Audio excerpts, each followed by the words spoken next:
Allahumma shalli wa sallim ala sayyidina Muhammad wa ala alihi wa sahbihi ajma'in. Ya ayyuhan nas ittaqullaha haqqa tuqatih wa la tamutunna illa wa antum muslimun. Rabbi shrah li sadri wa yassir li amri wa hlul 'uqdatam min lisani yafqahu qawli, amma ba'du. Bersyukur kepada Allah Subhanahu wa Ta'ala, di mana Allah pada kesempatan yang sangat indah ini kita masih dipilih olehnya salah seorang yang berada di salah satu taman surga yang ada di dunia, yang insya Allah jadi wasilah bagi kita berada dalam surganya di akhirat nanti. Salawat dan salam sama-sama kita alamatkan kepada junjungan alam Nabi besar Muhammad Sallallahu Alaihi Wasallam, kepada para orang dan sahabat-sahabat beliau sekalian, kepada para tabi'in, ulama mutaqaddimin, ulama mutaakhirin, sampai kepada ulama-ulama yang mu'tabar di sisi Allah Subhanahu wa Ta'ala. Yang mulia dan yang dimuliakan Allah, imam masjid yang kita cintai. Yang mulia dan yang dimuliakan Allah, para guru-guru kami yang hadir pada kesempatan pengajian yang mulia. Takdim hormat kami kepada kedua DKM masjid beserta seluruh jajarannya. Istimewa penghormatan kami kepada seluruh para jamaah sidang majelis yang dipilih oleh Allah Subhanahu wa Ta'ala. Insyaallah pada malam yang mulia ini kita sudah sampai pada pembahasan bab fi adabi doa. Di pada malam ini tentang pembahasan adab di saat kita berdoa supaya doa kita diterima. Jangan sampai nanti doa kita tak pernah sampai kepada Allah. Jangan sampai doa kita hanya terkatung-katung antara langit dan bumi hingga dikembalikan doa kita kepada sakit tauhid. Maka perlu kita ada adabnya di saat kita berdoa. Maka apa saja adab yang di saat kita berdoa, insyaallah ini coba kita lihat. Na'udzubillahi minasyaitonir rajim. Bismillahirrahmanirrahim. Faslun fi adabid doa. Bermula ini suatu pasal pada menyatakan tentang adab di saat berdoa. Maka adapun berdoa adabnya seorang hamba di saat berdoa kepada sang Khaliqnya ada 15 adab. Ini ijmali ya, karena adabnya sangat banyak, namun dibahas sebahagian saja. Jadi tingkat 15 ini kita sudah menjaganya, maka insyaallah doa kita akan dijawab oleh Allah. Andai kata di dunia ini Allah tidak memberi langsung, Allah sudah persiapkan doa kita di akhirat. Karena Allah akan mengabulkan doa kita tepat pada waktu. Karena kalau langsung Allah memberi, ya, karena yang paling tahu kita adalah Allah. Kapan dan di saatnya Allah beri, baru Allah beri. Kadang doa kita yang kita minta adalah rezeki, padahal kesehatan anak kita lebih penting. Maka Allah gantikan doa kita dengan memberikan kesehatan kepada anak dan keluarga kita.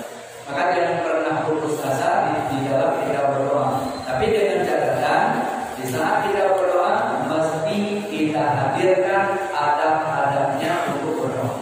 Ini yang disampaikan oleh Syekh Ibrahim Al-Bajuri. Ya, penting pada halaman 102, yaitu 102. Maka adapun bermula adab yang mesti dihadirkan oleh seorang hamba di hadapan sang Khaliqnya ada 15. Maka di saat kita berdoa hadirkan adabnya dulu. Al-awwal yang pertama adab yang mesti kita hadirkan di saat kita berdoa, awalilah doa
sesudah memuji Allah langsung hadirkan salawat kepada kekasihnya.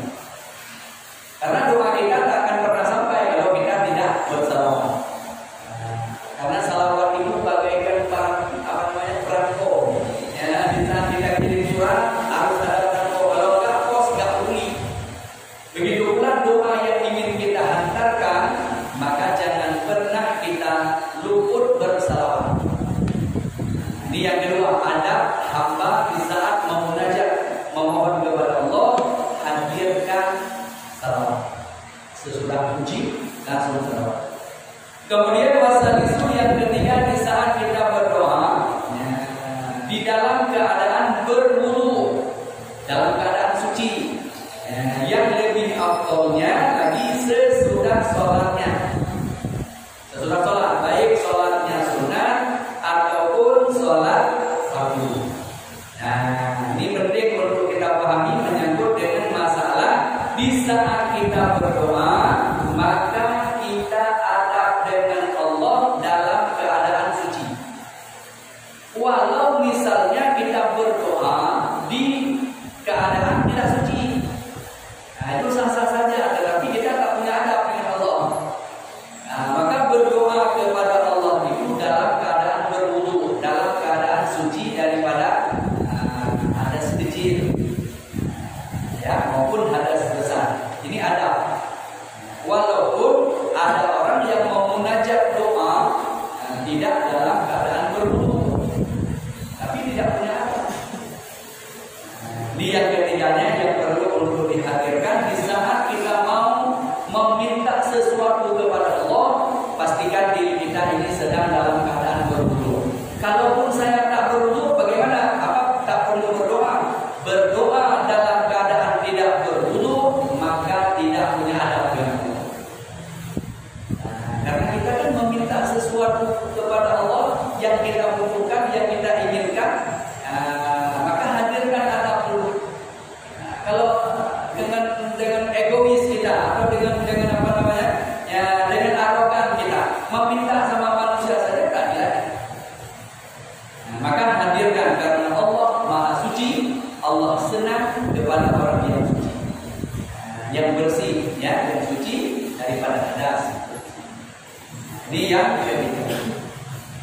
Kemudian ya warabi'u yang keempat, ya, adabnya di saat kita berdoa, ya, menghadap kepada kiblat. Ini adabnya berdoa menghadap kepada kiblat. Illa kecuali ya, imam. Kalau imam ini ada kiblat. Nah, kalau kita baik makmum maupun berdoanya munfarid sendiri-sendiri, maka di saat berdoa menghadap ke kiblat. Nah, misalnya ini kita lagi duduk di dinding, menghadap ke sini lagi baca doa, palingkan wajah kita ke arah kiblat.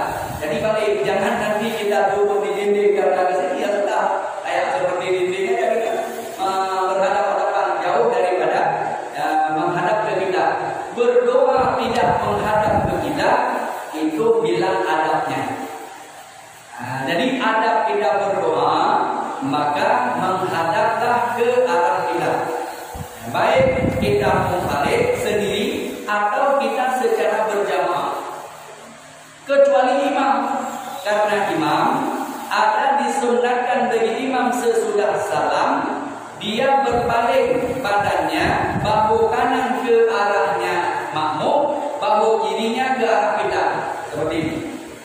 Nah, ini sunnah. Sesudahnya salam, imam berpaling, bahu kanannya ke arah jamaah, bahu kirinya ke arah kiblat. Maka bagi imam ini khilaf para ulama. Sebagian ulama mengatakan tetap imam itu berdoa seperti yang diperintahkan oleh Rasul, bahu kanannya ke jamaah, bahu kirinya ke arah kiblat. Maka dia berdoa tidak berpaling, maka boleh bagi imam. Namun sebagian para ulama mengatakan di saat dia berdoa, maka dia berpaling lagi ke arah kiblat. Jadi khilaf para ulama menyangkut dengan masalah imam. Apakah imam ini hilang adabnya bila tidak sini dibahas oleh para ulama. Sebagian ulama mengatakan imam tak perlu lagi balik menghadapnya. Langsung seperti dia duduk di saat sesudah selesai salam. Sunnah bagi imam berpaling bahu kanannya ke arahnya imam, ke arahnya makmum. Supaya kenapa? Nampak wajahnya imam kepada para jamaah. Jadi wajah imam nampak dilihat oleh para jamaah.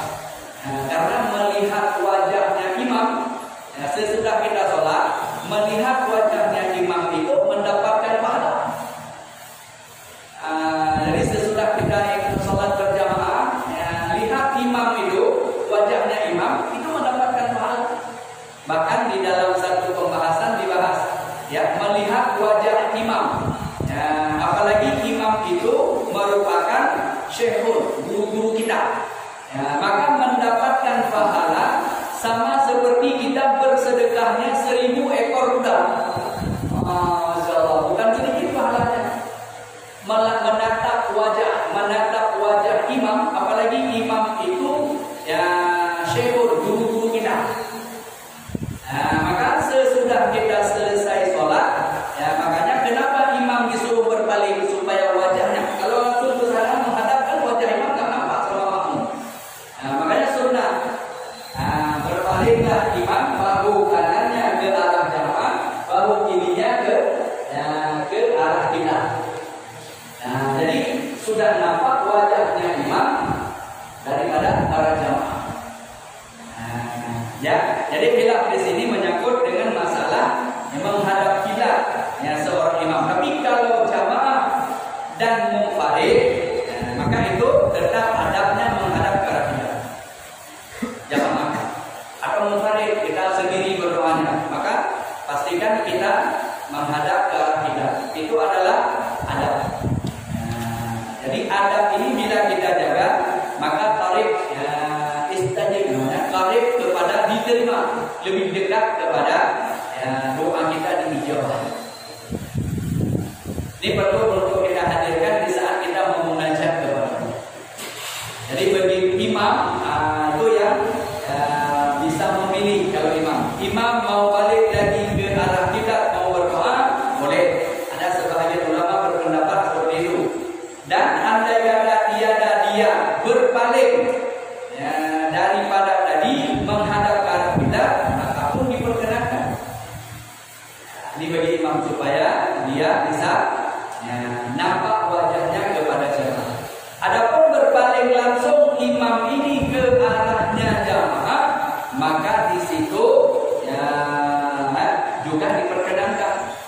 Makanya itu bukan bid'ah. Andai kata misalnya seperti ini, ada sebagian imam sesudah salam dia langsung duduk seperti ini sambil berzikir, bahu kanan ke makmum, bahu kiri ke kita. Andai kata ada imam sesudah dia selesai salam dia langsung berpaling ke makmum seperti ini. Langsung berpaling, langsung melihat kepada jamaahnya, langsung membelakangi kiblatnya. Maka itu juga diperbolehkan. Karena Rasul juga pernah memalingkan wajahnya langsung kepada jamaah.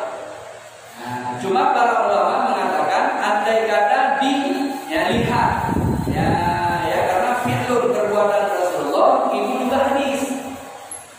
Jadi antara Rasul duduk berpaling bahu ke arah jamaah dengan duduk langsung berhadap ke jamaah, mana yang lebih banyak? Maka dijawabnya oleh guru-guru kita bahwa Rasulullah duduk yang langsung berpaling kepada berhadapan kepada jamaah dengan yang bahu kanan kepada jamaah, maka yang terlebih banyak bahu kanan Rasul kepada jamaah. Berarti Rasul lebih banyak duduk sesudah sholat seperti ini. Ada yang seperti ini. Ini untuk zahir syariat namanya. Jadi untuk zahir syariat, walau sekali Rasulullah buat, itu sudah kayak seperti menyangkut dengan masalah zahir hukum, zahir syariat. Itu sekali sahaja Rasul melakukannya, itu adalah namun di zahir. Kayak seperti pernah pada satu peperangan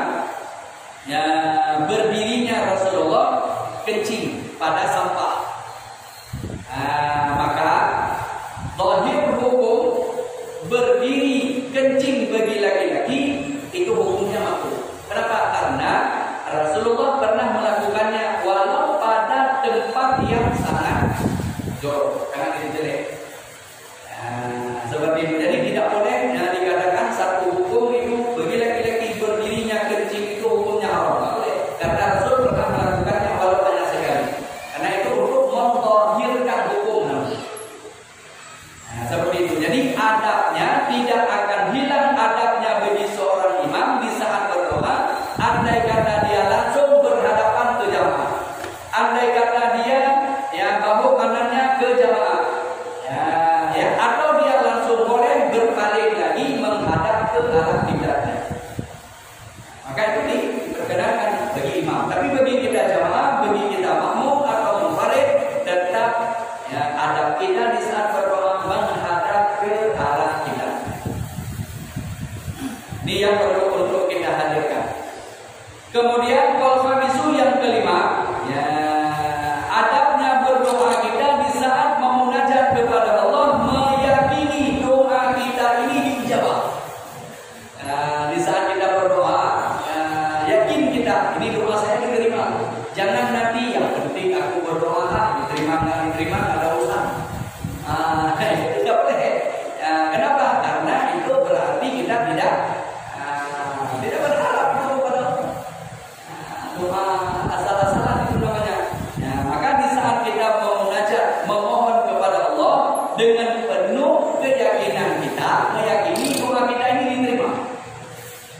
Karena Allah akan memperlakukan bagaimana hamba. Allah memperlakukan kepada hambanya bagaimana hamba dia. Kalau bandianya yakin doa ini diterima, Allah tenang. Cuma kenapa kadang-kadang belum dikasih? Ini belum tepat waktunya. Kayak seperti kita, ya Allah beri aku pangkat dan jabatan.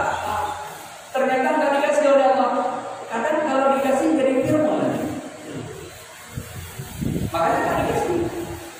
Atau kita minta, ya Allah beri aku kekayaan. Kenapa Allah tak kasih sekarang? Kalau Allah kasih sekarang, kadang-kadang bisa jadi kita tertinggal. Makanya Allah tak beri. Kapan Allah beri? Ada waktunya. Kayak seperti bahasa anak sekarang ini tidak pada. Tidak pada saatnya. Allah tak beri. Kita Allah beri di dunia, nanti Allah akan beri di akhirat. Maka yakin doa kita tidak pernah ditolak oleh Allah. Yakin bahwa doa kita akan dijawab oleh Allah. Ini mesti. Kenapa? Karena bila seandainya yang berdoa tidak meyakini doa kita ini diterima, maka sia-sia doa. Ini yang kelima. Kemudian wasadisu yang keenam, di saat kita meminta dan memunajat kepada Allah sesuatu yang tidak ada unsur dosa, yang tidak ada unsur maksiat. Jangan nanti berdoa, ya Allah, aku memohon, ya Allah, itu tetanggaku jahat betul, biar dia ditabrak mobil. Tidak boleh berdoa jahat kepada orang lain. Tidak boleh doa yang meminta doa itu ada unsur dosa. Itu tak punya adab. Walau kadang-kadang doa dia dijawab. Kadang-kadang dia berdoa, ya tetangganya jatuh ke dalam parit misalnya. Jadi dia tak punya adab dengan Allah. Berdoa jelek kepada orang lain, maka itu tidak ada adab dengan Allah. Makanya dia tadi diperkenankan hilang adab di saat berdoa. Itu adalah perkara yang tidak baik. Ini yang keenam. Jangan ada unsur kita meminta doa kita yang ada unsur dosa di dalamnya. Kemudian yang ketujuh, adabnya berdoa tiada diperkenankan berdoa kita yang ada unsur Fatimur Rahim. Di saat kita berdoa, jangan ada unsur yang memutuskan tali persaudaraan. Memutuskan tali persaudaraan, paman dengan keponakan, tetangga dengan tetangga, saudara ikhwan muslimin dengan muslimah. Saudara-saudara kita yang Islam ini adalah saudara kita, ikhwan saudara kita. Tidak boleh ada unsur Fatimur Rahim. Ya Allah, selama hidupku aku bersumpah tidak akan datang lagi ke rumah dia. Sakit betul hatiku, ya Allah. Ini tidak boleh berdoa seperti itu. Karena itu adalah Fatimur Rahim. Ada doa di dalamnya yang memutuskan tali persaudaraan. Itu tidak diperkenankan doanya. Kenapa? Karena tidak punya adab dengan Allah. Kemudian yang kedelapan, adabnya berdoa tidak boleh kita meminta kepada Allah barang yang menyalahi adab. Walau tidak ada mustahil bagi Allah. berdoa kita menyalahi adat, menyalahi hukum adat. Makna menyalahi hukum adat, kita memintanya agak mustahil sikit. Meminta kita yang aneh-aneh, yang mustahil. Secara adat itu nggak mungkin terjadi. Walau bagi Allah itu tidak ada yang mustahil. Bagi Allah tidak ada yang mustahil. Kayak seperti pernah kejadian, ya seorang pemuda, yang dia satu-satunya yang Islam, yang lain semuanya non-Islam, non-Muslim, yang lain. Dia adalah seorang pasukan. Kalau bahasa ibarat kita ini adalah laskar, TNI lah. Jadi laskar ini sama-sama laskar, cuma satu dia yang Muslim, yang lain nggak Muslim. Jadi komandannya ingin meremehkan dia karena dia satu-satunya yang Muslim, yang lainnya nggak Muslim. Jadi ujungnya komandannya ini ngomong kepada dia, fulan, itu mobil yang ada di sana, coba engkau pindah sebentar, parkir ke sana. Maka anak muda ini yang jadi bawahan, dia ngomong, komandan, saya tak bisa nyetir mobil. Apa kata komandannya dengan kata menyeleweng? Engkau pintalah pada Tuhan. Maka dengan sebab dia ngomong seperti itu, maka dia memunajat, ya Allah, aku tidak bisa bawa mobil, aku tidak bisa nyetir mobil, tetapi karena engkau direndahkan, maka izinkan aku, ya Allah, aku nyetir itu mobil. Secara adat itu menyalahi secara adat, tapi bagi Allah tidak ada yang mustahil. Secara adat itu mustahil, tapi bagi Allah tidak ada yang mustahil. Maka anak muda itu yang tak pernah bisa bawa mobil, nyetir mobil, langsung dia naik, langsung dia pindah itu mobil ke tempat yang ditunjuk oleh komandannya. Keluar dari tempat parkir mobil yang ditunjuk oleh komandannya, maka komandannya yang menangis dan kawan-kawan yang lain itu menangis. Maka jadi heran dia, kenapa ini tadi dia suruh pindah ke sana, ujungnya di saat saya keluar dia menangis. Jadi di saat ditanya kenapa komandan menangis, apa salah saya parkir. Jadi ujungnya komandannya berkata, bukan salah, itu mobil tak ada mesin. Itu mobil tak ada mesin, tapi kok bisa pindah ke sana? Itu yang ininya. Makanya dia merasa bahwa berdosa dia. Maka di saat itu ajarkan kami mengikuti Tuhanmu. Akhirnya mereka masuk Islam. Gara-gara anak muda yang tadi. Jadi itu adalah doa menyalahi dengan adat. Walau bagi Allah tak ada yang mustahil.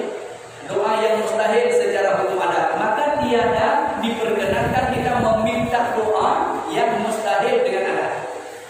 Itu tidak ada adab kita. Tapi kalau sudah sangkik, sudah itu kan sudah genting bahasanya. Kalau sudah genting itu beda apa? Itu beda apa? Jadi kalau seandainya doa secara normal tidak diperkenankan kita memunajat, hilang adab kita dengan Allah kalau kita meminta yang menyalahi dengan hukum adat. Ini adalah merupakan adabnya untuk kita berdoa. Kemudian yang ke-9, di saat kita berdoa, kita mesti merasa bahwa diri kita ini perlu bertobat. Kita ini merasa bahwa saya ini adalah orang berdosa, ya Allah. Maka aku mohon kepadamu, ampuni dosaku, ya Allah. Jadi merasa kita bahwa kita ini bukan orang yang baik di hadapan Allah. Kita harus merasa bahwa di hadapan Allah kita ini orang lemah. Kita ini orang yang terjebak dengan maksiat. Kita ini orang yang tak terpelihara daripada maksiat. Maka perlu untuk kita berdoa, memohon ya Allah, bimbing aku jadi orang yang taubat qabla maut, sebelum aku meninggal. Maka di saat kita memunajat kepada Allah supaya kita punya adab dengan Allah, merasa bahwa diri kita ini bukan orang yang suci, tetapi kita ini orang yang banyak dosa. Karena Allah sedang bila hambanya mengaku, ya Allah, aku ini banyak dosa, ya Allah. Allah tak suka bagi hambanya yang mengaku, saya ini tidak pernah berdosa, ya Allah. Malah dia ngomong lagi, aku ini baik, ya Allah, aku ini bulan, ya Allah. Ujungnya sombong kayak seperti iblis. Iblis protes ini. Di saat ditanya, iblis, kenapa engkau tak sujud kepada Allah? Apa dia jawab? Ana khairun minha, saya lebih baik daripada dia. Apa yang kau sujud dia? Udah enggak mau taat kepada perintah Allah, berhujah lagi dengan Allah. Nah, maka Allah tak senang, tak suka Allah orang yang berhujah dengannya. Ujungnya iblis itu dikutuk jadi kufur. Nah, maka perlu untuk kita hadirkan adab dengan Allah di saat kita memunajat, memohon kepada Allah, mengaku bahwa diri kita ini adalah berdosa. Allah senang. Ya, diri kita ini perlu pertolongan dari Allah, perlu pengampunan dari Allah. Kemudian yang ke-10, di saat kita memunajat doa kepada Allah, ya, maka mesti kita dengan sepenuh hati. Sepenuh hati kita memunajat kepada Allah. Jangan lisan kita Allah, ya Allahumma ja'alna min ahli sunnati wal jamaah. Mulut kita lain tapi hati kita juga berbeda. Jadi lalai hati. Maka adab kita berdoa, hati dengan lisan kita menyatu. Nah, maka di saat kita meminta kepada Allah, ya Allah, ampuni dosa orang tuaku, Allahumma ghfirli dzunubi wa liwalidayya. Kalau doa kita sendiri, dalam hati kita, ya Allah, ampuni dosa orang tuaku, ya Allah. Nah, jadi hati dengan lisan kita menyatu. Nah, jadi adab berdoa itu, hati kita ini mesti kita menjaganya di saat kita membaca doa atau meminta doa supaya hati kita tidak lalai. Ini adalah yang ke-10. Kemudian yang ke-11, pilihlah tempat-tempat berdoa itu yang mustajabah.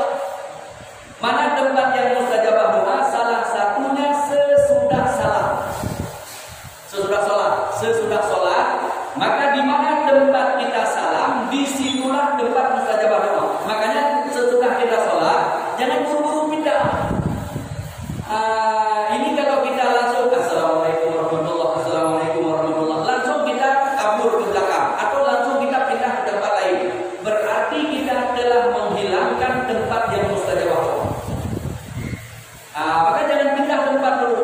Kalaupun misalnya nggak bisa duduk karena rapat itu, maka geserkan ke depan, jangan geser ke belakang.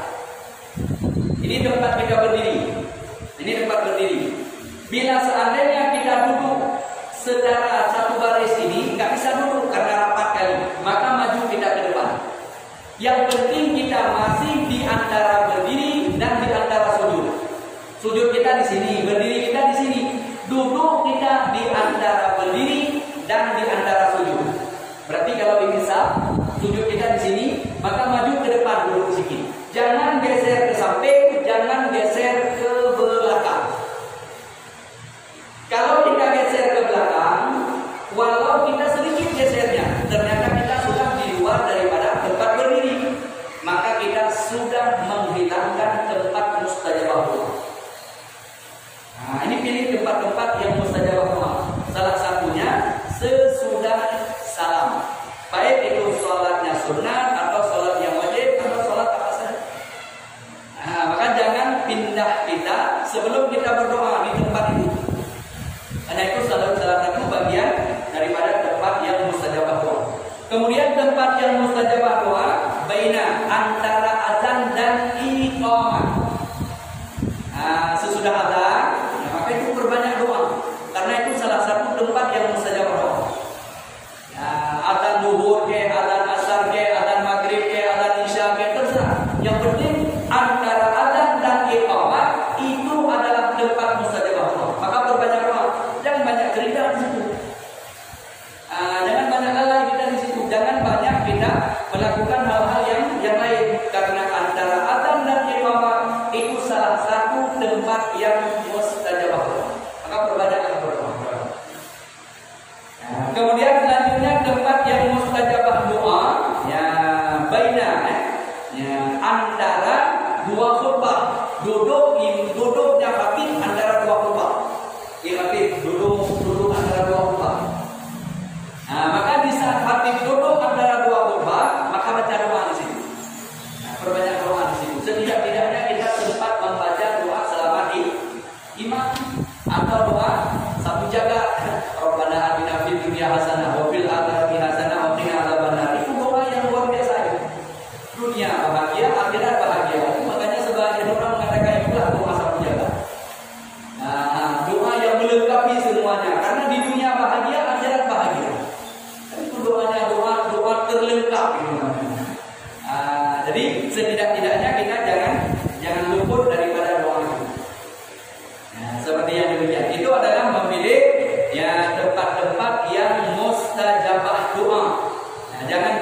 kita meninggalkannya.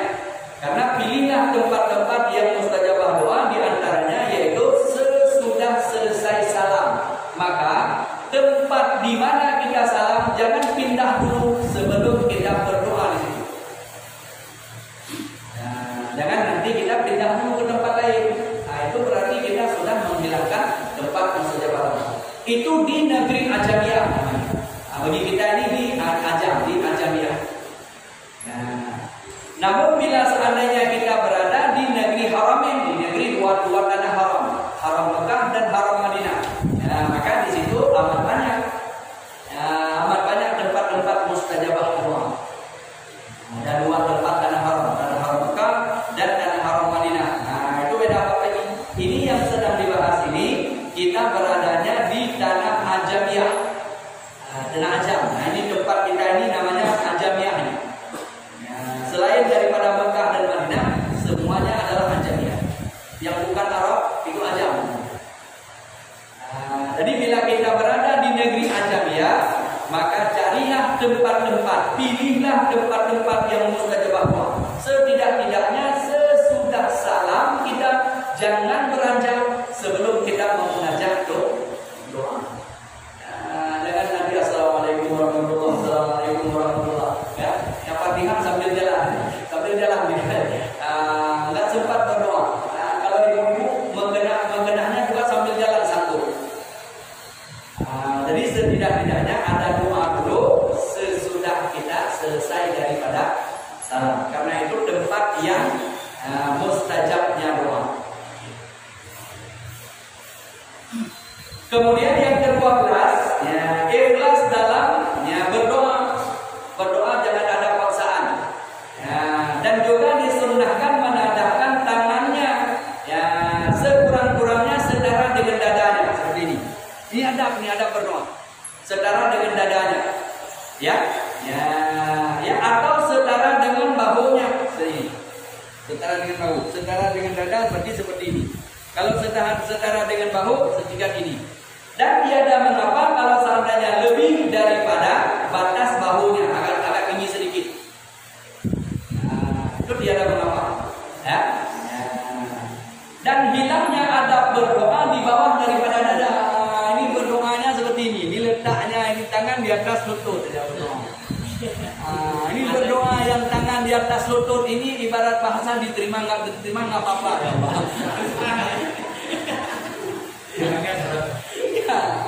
Letakkan tangan di atas lutut ini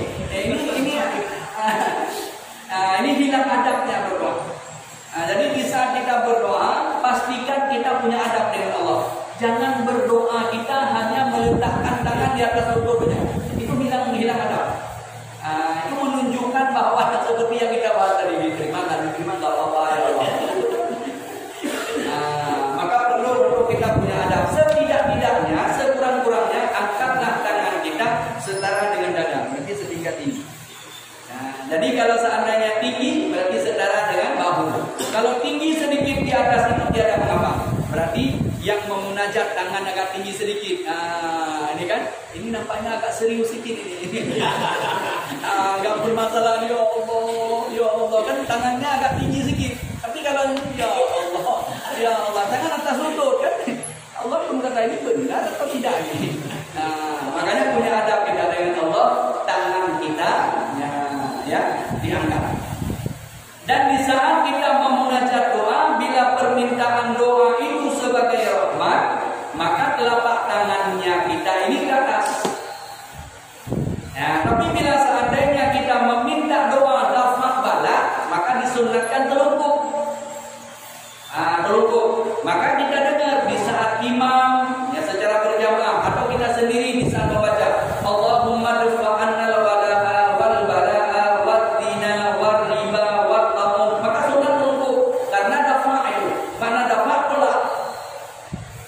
Kiblatnya bala itu bawah. Kiblatnya rahmat itu atas. Kiblatnya salat baitullah. Makanya kenapa kita menghadap ke arah kiblat? Karena kiblatnya salat adalah baitullah. Kiblatnya doa adalah atas. Kiblatnya musibah bala adalah bawah. Makanya Allahumma rifa'anna al-bala'a.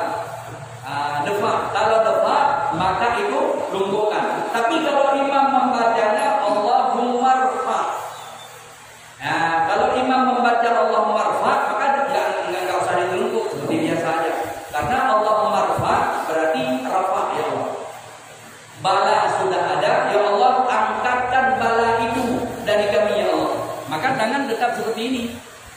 Tapi kalau seandainya imam membacanya Allahumma dirfa'an al-qada'a wal bala'a wal zina wal riba wal tawar wal fitnah wal munkar wal bagya wa syuba muhtalifata wa syada'ida mihana ma dhara minha wa ma batan min baladina hadha khassa.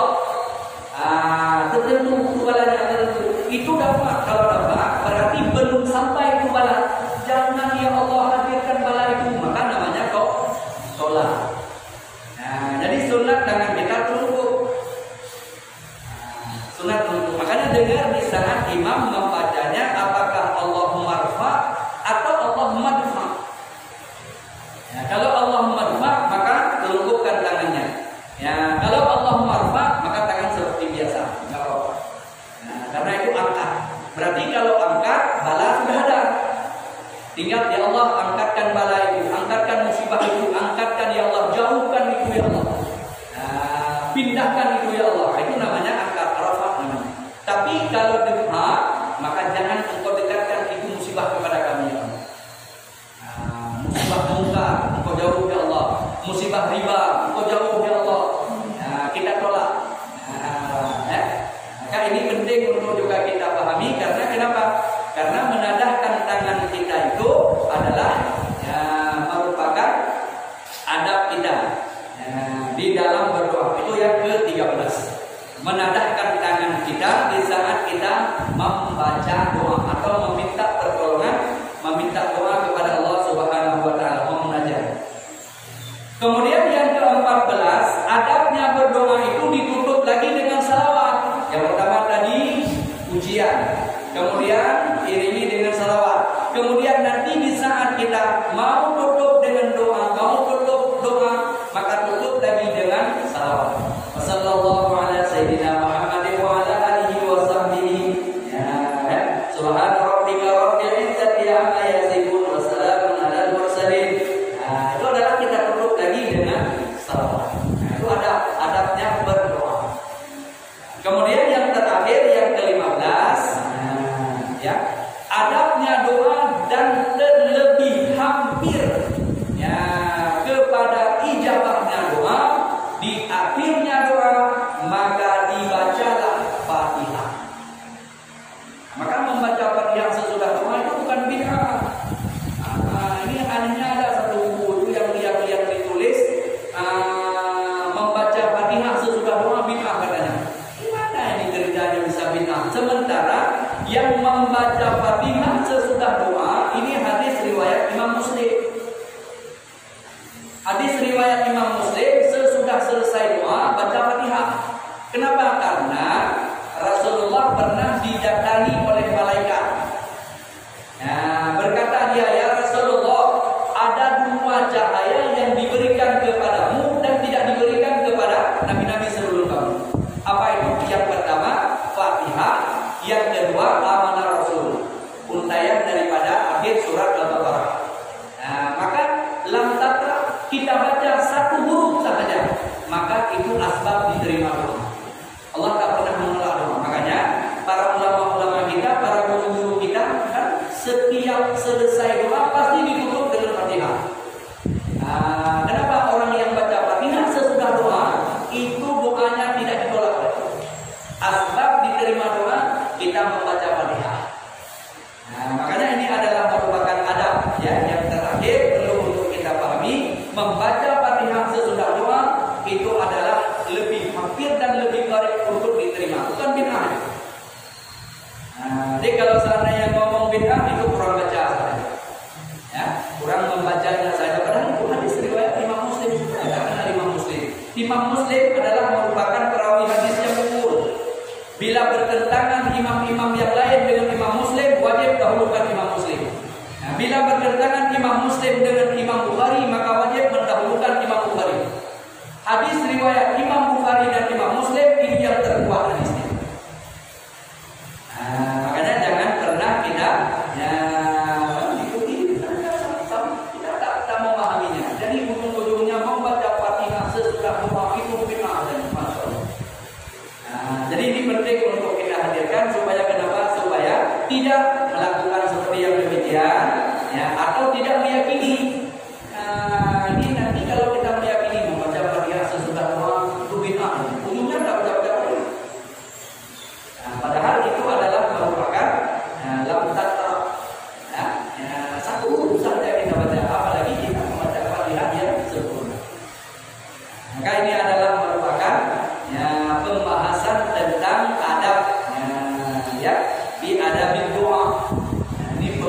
pembahasannya tentang masalah adab-adab di saat kita berdoa, dan terlebih hampir kita doa kita ya diterima oleh Allah, diijabah oleh Allah Subhanahu wa taala.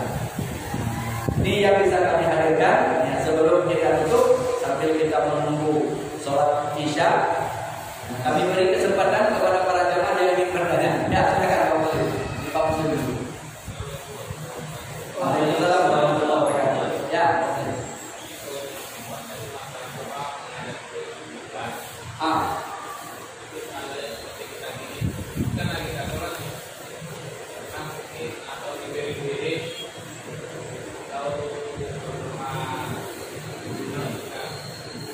Duduknya miring-miring gitu. Ya. Apakah termasuk orang yang ada apa nanti lakukan itu di arah ya. Maka perlu untuk kita pahami, baik kita berdoanya secara berjamaah maupun kita berdoanya secara munfarid, mana munfarid sendiri-sendiri. Maka pastikan diri kita di saat berdoa itu menghadap ke arah kiblat. Inilah yang tadi kita bahas. Kalau kebiasaan kita kalau duduk bersandar di dinding, ya udah seperti duduk di dinding itu aja. Kita berdoanya, maka doa yang kita panjatkan tidak menghadap ke arah kiblat, maka kita doanya oke, tidak ada masalah. Doa silakan, tetapi kita tak punya adab dengan Allah. Tak punya adab dalam berdoa bila di saat kita berdoa tidak menghadap ke arah kiblat. Doanya tetap sah, tidak masalah. Doa tetap sah, cuma tidak punya adab saja kita dengan Allah. Kira-kira jelas Pak Muslim? Kan ada ya? Tapi Bapak tadi udah pertanyaan jawab. Iya Pak. Assalamualaikum warahmatullahi wabarakatuh. Waalaikumsalam. Ada sekali ngomong kalau kita habis sholat sudah tidak berdoa, kita dianggap orang yang sombong. Ya. Sementara seperti di kampung saya itu ada aliran itu harus sholat jemaah itu tidak berdoa apa, karena alasannya karena dalam kita sholat ini juga banyak doa di situ. Ya. Apakah hukum doa ini sekarang wajib atau sunnah atau makruh? Ya. Jadi kalau seandainya sesudah sholat kita tidak mau berdoa, ya, maka termasuk dibahas oleh Imam As-Subki. Itu adalah merupakan manusia yang paling sombong. Jadi ini penting untuk kita hadirkan. Doa yang di dalam sholat pada logat adalah doa. Tapi sholat pada syariat, aqwalun wa af'alun, beberapa bacaan, beberapa perbuatan yang diawali dengan takbir, disudahi dengan salam. Bisyuruti maksusani dengan syarat-syarat tertentu. Itu sholat pada syariat. Sholat pada logat itu yang doa. Nah, kenapa kita sesudah sholatnya disuruh berdoa? Supaya kita tidak jadi manusia yang sombong. Nah, seperti itu. Karena kita sangat butuh kepada Allah. Kita sangat berhajat kepada Allah. Nah, kita ini orang yang lemah. Maka berdoa ya secara pribadi atau secara berjamaah itu nggak masalah. Kalau nggak mau berdoa secara berjamaah, berdoa secara pribadi boleh, tidak ada masalah. Cuma di antara doa yang paling bagus, berdoalah secara berjamaah. Karena kalau berjamaah itu mudah diijabah. Lebih-lebih jamaahnya lebih daripada 40. Nah, jangan-jangan enteng itu. Karena Rasul pernah menyampaikan bila berkumpul umat Nabi 40 orang, maka salah satunya pasti diterima doa. Nah, seperti itu. Maka insya Allah doa sendiri dengan doa berjamaah lebih afdalnya berdoa secara berjamaah. Nah, karena kalau berjamaah kita mau mengajak doa kepada Allah, nah, maka itu dengan mudah diterima. Karena kenapa? Di dalam orang 40 itu ada salah satu yang diterima, ada satu aulia, ada satu orang yang mulia. Nah, seperti itu ya. Wallahu a'lam bishawab. Ini saja yang bisa kami hadirkan pada pertemuan hari ini. Terima kasih atas segala perhatian. Mau bersyukur. Wabillahi